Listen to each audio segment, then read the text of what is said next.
तब तक ये कार्य नहीं हो सकता। संगठित होना पड़ेगा, और संगठित होने का मतलब यह है कि आप एक शरीर के अंग प्रत्यंग हैं। एक सहयोगी को दूसरे सहयोगी से कभी भी विलग समझना नहीं चाहिए। जैसे कि मैं देखती हूँ कि शुरुआत में सहयोगी, जो इंसान सहयोगी नहीं है उसके ओर ज्यादा मुड़ता है बनिस्बत उसकी ओर जो सहयोगी है। तो पहली तो बात ये होनी चाहिए कि जो हमारे दूसरे भाई बहन माने सहयोगी हैं, उनके आगे बाकी सब पराए हैं। कोई कुछ भी बात कहे, उनके साथ हमको किसी तरह से भी एक मत नहीं होना, क्योंकि वो चक्कर में आपको डाल देंगे और आपके अंदर फूट पड़ जाएगी। इस आसुरी विद्या से अगर बचना है तो आपको ये समझ लेना चाहिए कि आप योगी जन हैं और आप परमात्मा के साम्राज्य में हैं। हर आसुरी विद्या का एक एक एजेंट है, समझ लीजिए, वो आपको खींचना चाहता है कि आप इस विद्या से हट जाए और उनकी विद्या में आ जाए। और उनकी चालाकियां इतनी सुंदर हैं कि आपकी समझ में नहीं आती। इसलिए पहली चीज एक है नियम कि हम सहयोगी सहयोगियों के विरोध में जाए और कोई ग्रुप हम नहीं बनाए। अगर कहीं ग्रुप जरा सा भी बनने लग जाता है सहयोग का तो उसको मैं तोड़ देती, और ऐसा तोड़ा है। अब जैसे ग्रुप बन गए, दिल्ली वाले हो गए, फिर दिल्ली में कोई हो गए, तो जैसे करोल बाग के हो गए तो कोई कहीं के हो गए, बम्बई वाले हो गए तो बम्बई वाले, उनमें भी अब ये कोई नागपाड़ा के हो गए तो कोई दादर के हो गए तो कोई कहाँ के हो गए। अब करते करते फिर आप ऐसी छोटी जगह में पहुंच जाएंगे जहां सिर्फ आप अकेले बैठे रहेंगे और आप कहेंगे कि सहयोगी कहाँ गायब हो। तो इसमें कोई सी भी चीज ग्रुप नहीं बना सकती। जब इंसान में कैंसर सेट होता है तब वो ग्रुप बना के होता है। एक आदमी में अगर डीएनए जिसे कहते हैं, एक आदमी में खराब हो जाए, एक सेल में अगर खराबी आ जाए, एक ही सेल में अगर खराब आ जाए तो वो दूसरे सेल पे जोर करेगा और वो दूसरा सेल तीसरे पे करेगा, और ऐसा एक उनका गुट बनता जाएगा। और वो चाहेगा कि हमारा जो गुट है वो सबके ऊपर में हावी हो जाए। जब वो सब पे हावी होने लग जाता है, जैसे कि समझ लीजिए कि आपके नाक के ही सेल्स हैं वो अगर बढ़ने लग गए तो उन्होंने एक गुट बना लिया और एक बड़ा सा यहाँ पर नब सा हो गया और उसने जा करके आक्रमण किया आपके आंख के ऊपर में, आंख को ढक लिया, फिर वहां से गए कान को ढक लिया। इस तरह से कैंसर जो होता है वो अपनी अपेक्षा दूसरों को नीचे समझता है और एक ग्रुप बना करके उनको, जो दूसरे लोग हैं जो कि सहयोगी हैं, उनको दबाता है।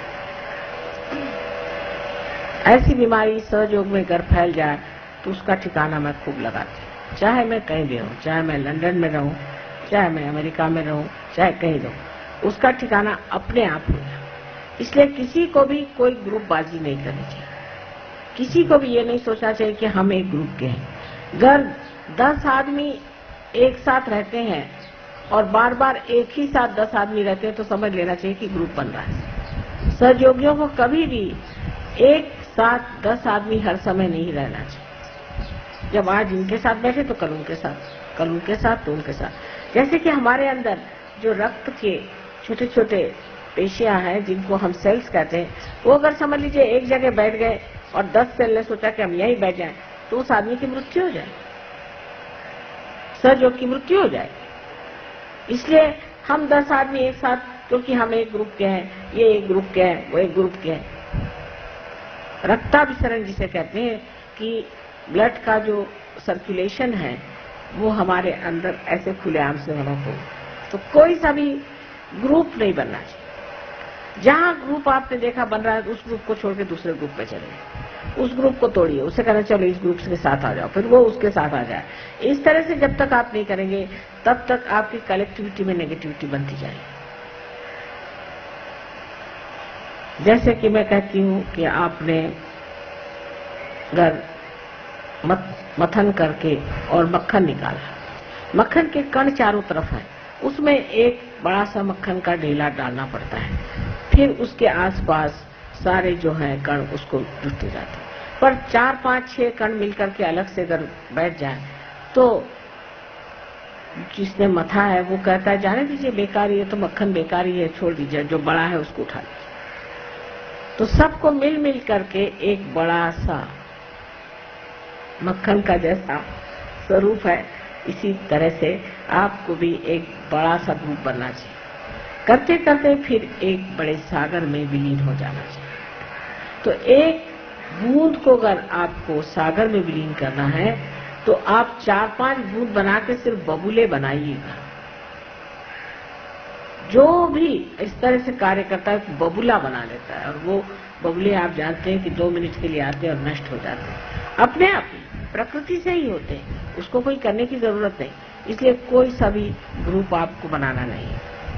सबके साथ एक जैसा मिलना जुलना, सबको एक साथ जाना, सबसे एक साथ प्रेम रखना और सबको एक साथ समझने की कोशिश करना चाहिए। एक दूसरों को किसी भी तरह से आपको क्रिटिसाइज कभी नहीं करना चाहिए। आप आपस में भाई बहन नहीं हैं, लेकिन आप मेरे शरीर के अंग प्रत्यंग हैं। कल समझ लीजिए मेरी एक उंगली ने दूसरी उंगली को क्रिटिसाइज कर दिया तो क्या फायदा होगा? इससे तो नुकसान ही होने वाला। इसलिए ठीक यही है कि मनुष्य को क्या हो गया, बैठ तो जाइए। इसलिए बहुत उचित यही बात है कि हम लोगों को ये सोचना चाहिए कि अब हम मनुष्य नहीं, हम अति मानव हैं, और अति मानव की जो स्थिति है उसमें हमें सब दूर घूम फिर करके और अपना चित्त परमात्मा की ओर रखना चाहिए। ये बड़ी भारी एक कठिनाई आ जाती है सहयोग में शुरुआत में, जबकि कलेक्टिविटी आदमी पता नहीं क्यों तोड़ देता है। ये भी एक आसुरी विद्या है जहाँ कलेक्टिविटी टूट जाती है।